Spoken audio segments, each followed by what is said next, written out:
اس میں یہاں الف کو با کے ساتھ ملائیں گے، با حروف کلکلہ ہے تو یہاں پر کلکلہ کیا جائے گا۔ نون کے اوپر کھڑی زبر اور مد ہے تو اس کو 3 سے 4 الف کی مقدار تک لمبا کر کے پڑھیں گے۔ اس کے بعد دیکھیں یہاں پر واو کے اوپر حمزہ ہے تو ہم نے حمزہ کو پڑھنا ہے، اس خالی واو کو، ان دونوں خالی الف کو نہیں پڑھا جائے گا۔ حمزہ کو آگے لام کے ساتھ ملائیں گے اور سختی سے پڑھیں گے۔ اسی طرح آگے دیکھیں ہا کو با کے ساتھ ملائیں گے، سختی سے پڑھیں گے۔ با کے آگے الف ہے اور اوپر مد ہے تو اس کو 3 سے 4 الف کی مقدار تک لمبا کر کے پڑھنا ہے۔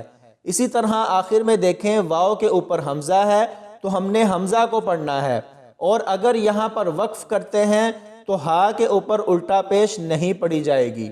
حمزہ با زبر اب، نون مد کھڑی زبر نا، حمزہ لام پیش ال، اب نا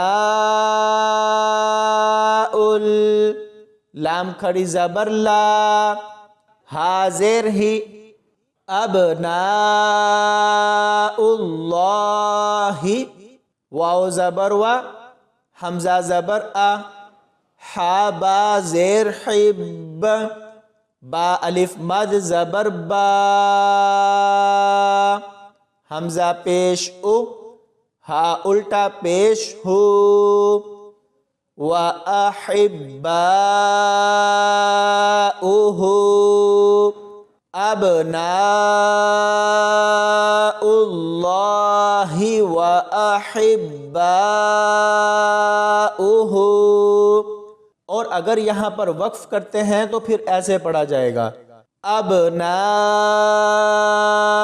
اللَّهِ وَأَحِبَّاؤُهُ۔